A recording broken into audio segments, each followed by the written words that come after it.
Retrouvez le journal écho de Lyon Décideur avec Storm Shield, le choix européen en matière de cybersécurité pour protéger vos réseaux, vos postes de travail et vos données en toute sérénité.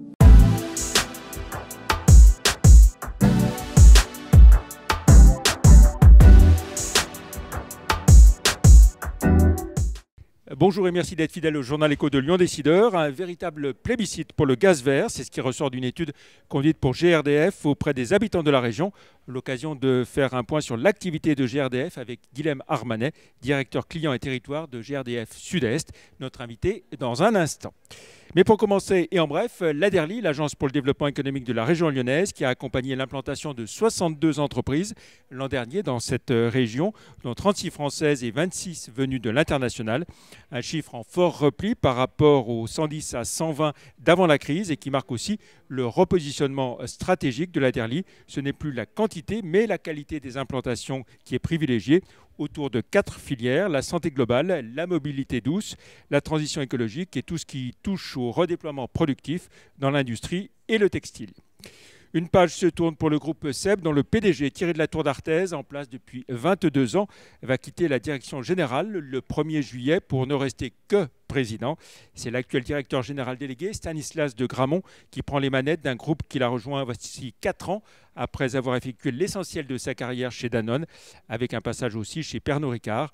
Rappelons que SEB a franchi l'an dernier la barre des 8 milliards d'euros de chiffre d'affaires.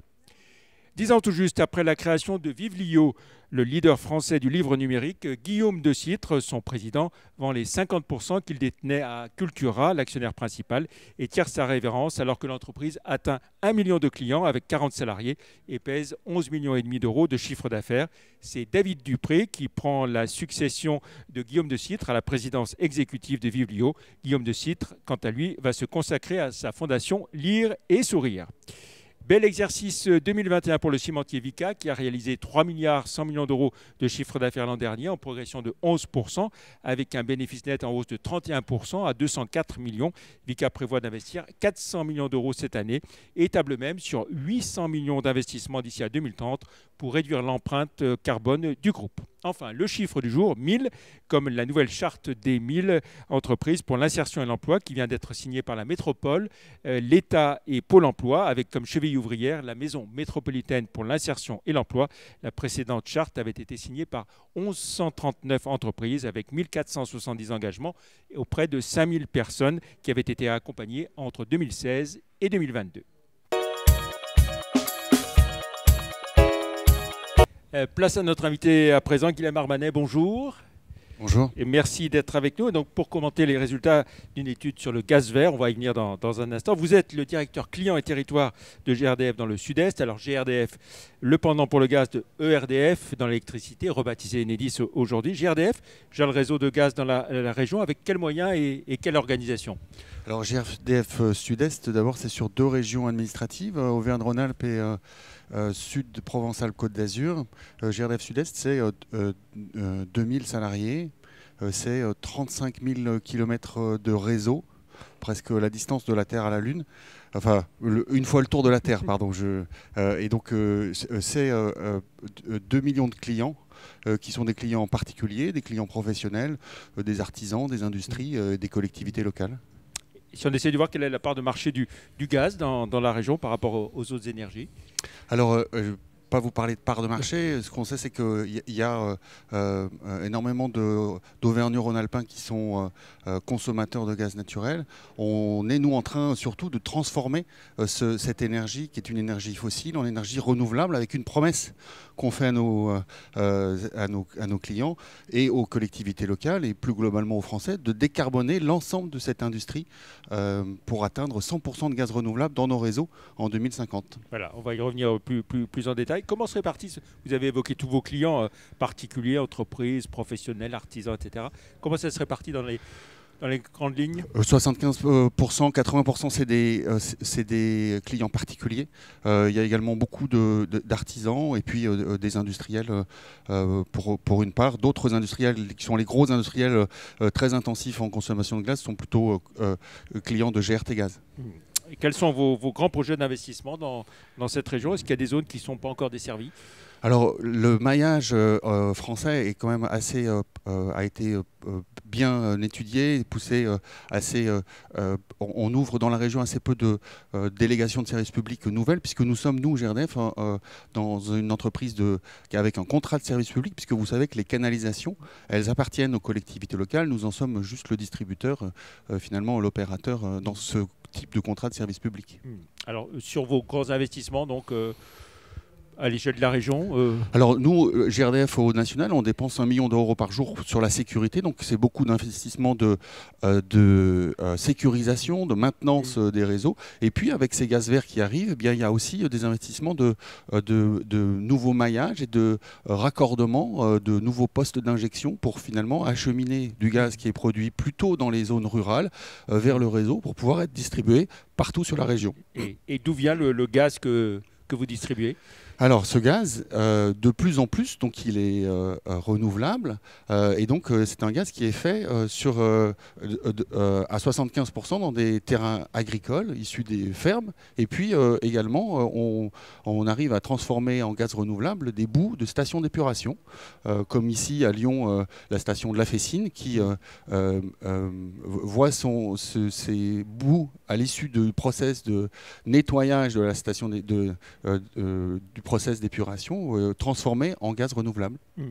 Alors, on sait que le prix du gaz a beaucoup augmenté, hein, comme toutes les énergies. On peut penser que les tensions géopolitiques ne facilitent pas un retour à la normale, non? Oui, qu'est-ce qu'on peut dire? D'abord, notre enjeu principal aujourd'hui, c'est la décarbonation et donc d'aller vers...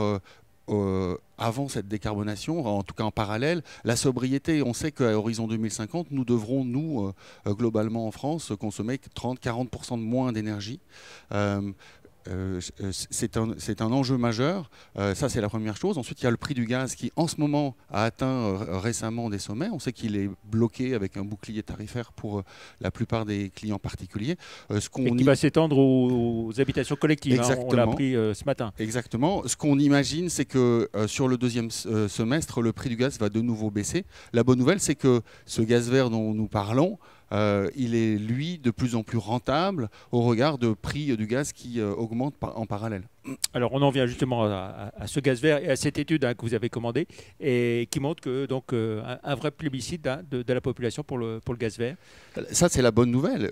8 Oralpins sur 10, donc 8 habitants de la région sur 10 que nous avons sondés, a une image très positive des gaz verts et prêt à en consommer. À partir du moment où on leur a expliqué comment se fabrique ce gaz renouvelable. Ça, c'est le bon côté de la pièce. Là où il me reste, et il nous reste à toute l'équipe beaucoup de travail, c'est qu'on voit que seulement un tiers de ces habitants sait que le réseau existant pour lequel les collectivités ont déjà investi, eh bien, il est compatible avec ces gaz verts et que les installations qui sont dans nos maisons à tous, le chauffe-eau, la chaudière, sont compatibles avec ces gaz verts sans les changer. De la même façon, le gaz vert est utilisé pour la mobilité électrique. Eh bien, la mobilité avec comment dire, les moteurs thermiques, eh bien, seulement un Auvergnat-Rhône-Alpin sur 2 est au courant qu'il est possible de rouler avec du gaz issu des déchets. Oui, parce que jusqu'à maintenant, on avait l'image du gaz qui venait de très loin. Hein, Oui, on a encore en tête ces images des publicités Gaz de France dont nous sommes issus. Hein. Vous vous souvenez où on allait chercher du gaz dans des gisements souterrains très loin sur la planète, ici, là-bas, pour vous, pour demain. Oui. Le gaz vert, finalement, c'est ici, pour ici et pour nous maintenant, puisqu'il est déjà disponible et que la dynamique est vraiment lancée. Aujourd'hui, on a 30 sites qui injectent sur la région. 30 sites de production de gaz vert exactement, sur la région. C'est une vingtaine de plus l'année prochaine. Si je convertis ça en logements chauffés au gaz, pour vous donner un équivalence, on est à 75 000 de logements chauffés au gaz vert en tant que potentiel aujourd'hui. Demain, à la fin de l'année, c'est 100 000 et puis c'est 200 000 en 2024, donc c'est x3 en l'espace de 3 ans. Voilà, et donc là vous entrez dans les énergies renouvelables. clairement. C'est un métier presque nouveau pour les gaziers, c'est-à-dire que c'est la même énergie. Par contre, nos parties intéressées, nos partenaires deviennent des collectivités locales qui veulent développer ça sur leur territoire, mais aussi des fermiers que nous accompagnons sur l'émergence de projets, ou encore des transporteurs qui veulent décarboner leur offre et fonctionner avec des gaz issus des déchets du territoire. Ce qui est intéressant, c'est cette boucle d'économie circulaire où finalement, avec des déchets, eh bien, on va faire de l'énergie qui reprofite au territoire. Alors, quand on prend les types de déchets, quel type de déchets, comment on produit ce gaz vert, vous l'avez un peu évoqué, mais si on essaie de prendre de façon complète toutes les façons qu'on a de fabriquer du gaz vert. Voilà.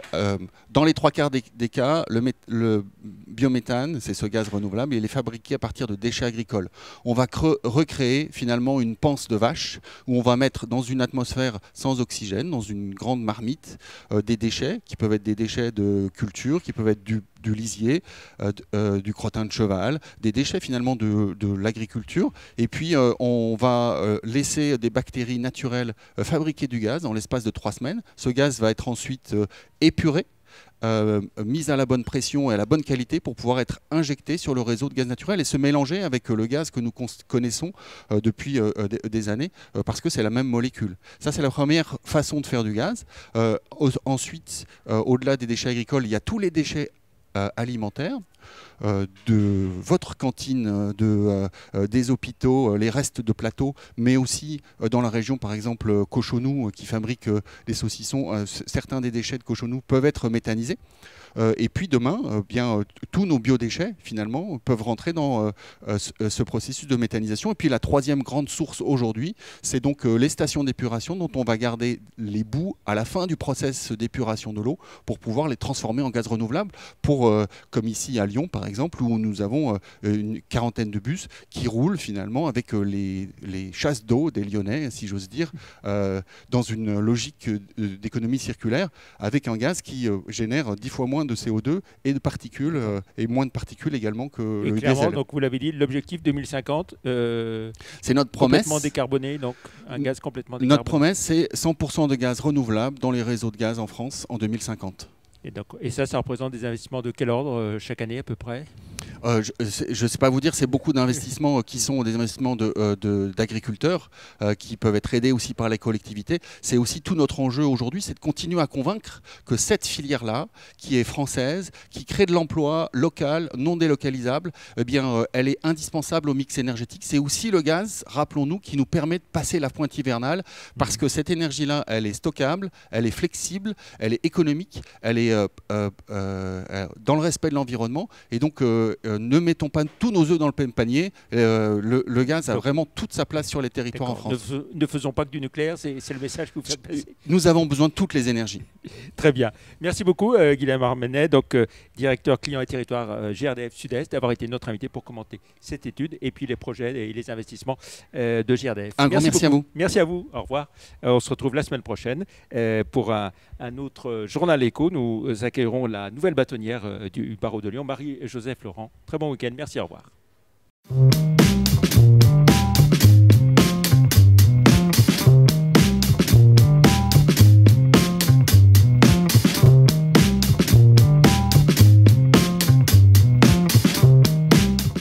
C'était le journal de Lyon Décideur avec Storm Shield, le choix européen en matière de cybersécurité.